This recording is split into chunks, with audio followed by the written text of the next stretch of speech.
ओम नमः शिवाय। तंत्र के रचयिता भगवान शिव को मेरा नमस्कार है। इस धरा में कुछ ऐसी शक्तियां जो हैं वो विचरण करती हैं जिनका ज्ञान कुछ एक लोगों को होगा। हमारे ऋषि मुनियों ने उनको पहचाना और उनको यक्षिणियों का नाम दिया। यक्षिणियां ऐसी होती हैं जो कि आपकी कोई भी इच्छा पल भर में पूरी कर सकती हैं, और कुछ ऐसी साधनाएं होती हैं जिनसे कि उनको अर्जित किया जाता है। आज मैं आपको एक ऐसा मंत्र दूंगा जिससे कि कलवा चलाया जाता है। आपने सुना होगा कच्चा कलवा, काला कलवा, तो इनको चलाया कैसे जाता है। आज बंगाल का एक ऐसा मंत्र लेकर आया हूं जिससे कि आप काले कलवे को चला सकते हैं अपनी कोई भी इच्छा की पूर्ति के लिए। मेरे पास बहुत से ऐसे लोग आते हैं जो कहते हैं कि गुरुजी हमने बहुत सारे मंत्र किए हैं लेकिन हमारे लिए कोई भी काम नहीं करता है, तो कुछ ऐसा दीजिए जो कि रातों रात चमत्कार कर दे। कुछ ऐसा दीजिए जो कि हमारे मनोरथ को पूर्ण कर दे। तो आज मैं आपको गोरख बंगाल का एक ऐसा मंत्र दूंगा जिससे कि किसी भी स्त्री का वशीकरण किया जा सकता है। बहुत ही प्राचीन मंत्र है जिससे कि किसी को भी अपने वशीभूत किया जा सकता है।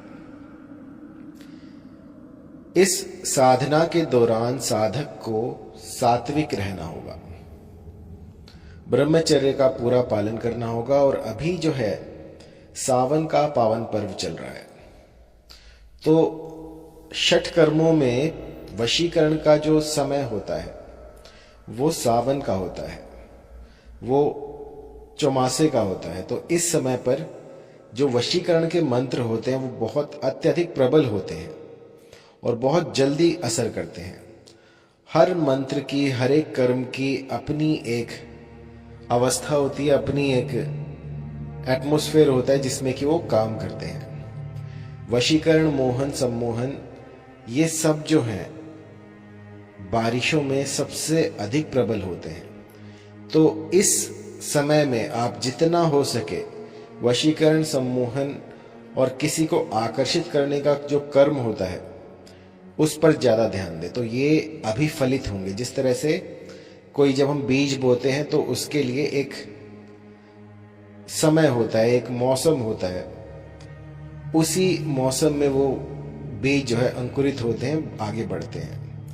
यदि आप समय के बिना किसी बीज को लगाते हैं तो वो अंकुरित नहीं हो पाता है, यही कारण होता है। तो अभी जो समय चल रहा है सावन का, इसमें वशीकरण बहुत ही शीघ्र अतिशीघ्र होता है। सावन में कोई भी कर्मकांड आप करते हैं तो वो अपना फल अत्यधिक मात्रा में देता है और बहुत शीघ्र देता है।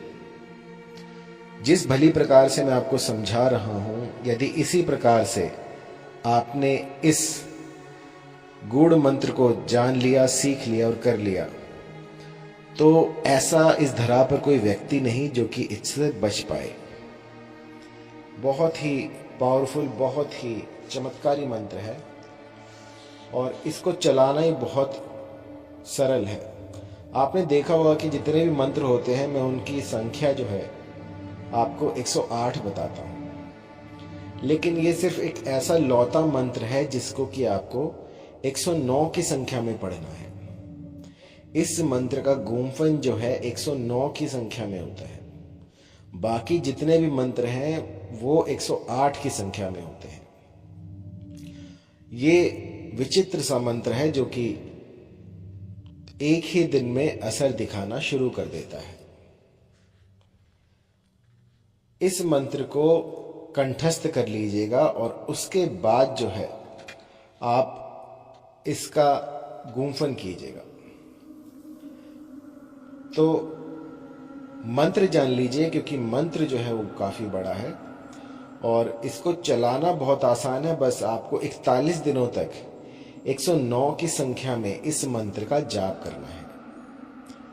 और जाप के लिए आपको कोई ऐसा एकांत स्थान ढूंढना है, चाहे वो वन प्रदेश हो, कोई बीहड़ हो, कोई ऐसी जगह हो जहाँ पर कि कोई आता जाता ना हो, कोई अबैंडन प्लेस हो, या फिर कोई ऐसी गुफा हो जहाँ पर कि आप जाकर इसका गुम्फन कर सकें। आपको रात्रि के 11 बजे के बाद उस एकांत स्थान में जाना है। वहां बैठकर इस मंत्र का 109 की संख्या में जाप करना है। सबसे पहले जगह को, स्थान को साफ करें और पूर्व दिशा की ओर मुख करके बैठ जाएं। वहीं पर आपको शुद्ध गौ घृत का दीपक लगाना है। दीपक के साथ आप गूगल, कुछ लोबान, कुछ नवैद, ये सब रखिए और गूगल की धुनी दें तथा भोग के लिए जो है कुछ मिष्ठान रखें अपने पास। अगले दिन ये जो मिष्ठान है इसको किसी भी व्यक्ति को खिला दें या बांट दें और इसके बाद आपको 41 दिनों तक यह प्रयोग करना है। प्रयोग काल में सात्विक आहार लेना है और ब्रह्मचर्य का पालन करना आवश्यक है। प्रयोग के पूर्व होने पर इच्छित स्त्री या पुरुष आपके वश में हो जाता है। मंत्र इस प्रकार है: काली चले, कपाल चले, कलवा चले अलोप, इन तीनों के बीच मोहम्मद वीर चले। बैठी हो तो चीरू मारे, खड़ी हो तो चीख मारे। चलो मेरे मंत्रों, मेरे गुरु का मंत्र साचा, पिंड कांचा, दुहाई गोरख बंगाल की। मंत्र थोड़ा बड़ा है तो मैं एक बार फिर से आपको सुना देता हूं। काली चले, कपाल चले, कलवा चले अलोप, इन तीनों के बीच मोहम्मद वीर चले। बैठी हो तो चीरू मारे, खड़ी हो तो चीख मारे। चलो मेरे मंत्रों, मेरे गुरु का मंत्र साचा, पिंड कांचा, दुहाई गोरख बंगाल की। तो ये मंत्र इतना प्रभावी है कि सामने वाला व्यक्ति यदि उस पर ये प्रयोग कर दिया गया है तो वो बिना आपको देखे बिलक उठेगा, चीख मारेगा और अपने आप पर से अपना नियंत्रण खो देगा। वो इतना आसक्त हो जाएगा कि उसे 24 घंटे में आपके दर्शन होने अनिवार्य हो जाएंगे। यदि वो आपको कहीं देखता नहीं है तो वो बिलक उठेगा, इधर उधर दौड़ने लगेगा। इतना आसक्त हो जाता है कि भूख प्यास भी उसे प्रभावित नहीं कर पाती। रोने धोने के सिवाय उसके पास और कोई चारा नहीं बचेगा और आपको देखकर उसे ऐसा लगेगा कि परमेश्वर उसको दिख गए हैं। तो इतना प्रबल वशीकरण होता है। और कई बार ऐसा होता है कुछ कुबुद्धि लोग जो हैं वो मेरी शक्तियों का गलत प्रयोग करते हैं और किसी का अनिष्ट करने के लिए इन तेजस्वी मंत्रों का प्रयोग करते हैं। तो ऐसा मत कीजिएगा। यदि ये मंत्र आपके काम बना सकते हैं तो बिगाड़ भी सकते हैं। कभी भी किसी का अनिष्ट करने के लिए इन मंत्रों का प्रयोग ना करें। आम जनता की भलाई के लिए, सेवा के लिए ये मंत्र बने थे ताकि ये उस समय पर काम आए जब रिश्ता टूटने वाला हो, किसी को अपनी ओर आकर्षित करने के लिए, या फिर जब दो व्यक्ति डिपार्ट हो रहे हों, दूर हो रहे हों, तब उनको समीप लाने के लिए इन मंत्रों का उद्गम किया गया था। लेकिन समय के चलते लोगों ने इसका दुरुपयोग करना शुरू कर दिया। तो मैं जोर देकर यही कहना चाहूंगा कि यदि आप किसी का भला कर रहे हैं तभी इन मंत्रों का प्रयोग कीजिएगा, अन्यथा ये जितना लाभ दे सकते हैं उतनी ही आपकी हानि भी कर सकते हैं।